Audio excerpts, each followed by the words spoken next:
2022 আসরের সপ্তম, 2023 আসরেও সপ্তম। আইপিএলে টানা 2 আসরে প্লে অফ খেলতে পারেনি কলকাতা নাইট রাইডার্স।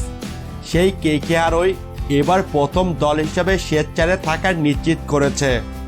আজ মুম্বাই ইন্ডিয়ান্সকে বৃষ্টি বিঘ্নিত ম্যাচে 18 রানে হারিয়ে সবার আগে প্লে অফে জায়গা করেছে কলকাতা। 16 ওভারের ম্যাচে প্রথমে ব্যাট করে কলকাতা তোলে 7 উইকেটে 157 রান। তারা করতে নেমে মুম্বাইয়ের ইনিংস থামে 8 উইকেটে 139 রানে। বৃষ্টির কারণে 16 ওভারে নেমে আসা ম্যাচে মুম্বাই টস জিতে কলকাতাকে ব্যাটিংয়ে পাঠায়।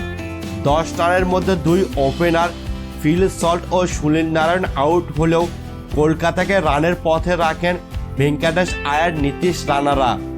ভেঙ্কটেশ 21 বলে 42 এবং রানা 23 বলে 33 রান করেন। রান তারায় নেমে প্রথম 5 ওভারেই বিনা উইকেটে 59 রান তুলে ফেলে মুম্বাই। তবে কলকাতার বোলিং আক্রমণে স্পিনাররা আসতেই পথ হারাতে থাকে দলটি।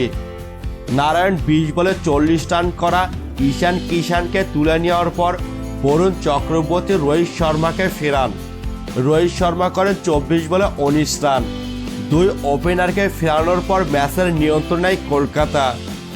দলটি 4 পেসার মিলে 9 ওভারে দেয় 95 রান, কিন্তু 2 স্পিনারদের 7 ওভার থেকে খরচ হয় মাত্র 38 রান, তুলে নেয় 3টি উইকেট। মুম্বাইয়ের হয়ে কিষানের 40 রানের পর তিলক বর্মার 32 দ্বিতীয় সর্বোচ্চ।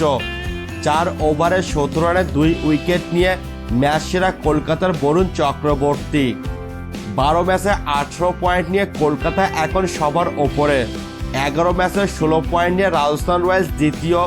মুম্বাই এবং পাঞ্জাবের এরই মধ্যে বিদায় নিশ্চিত হয়ে গেছে।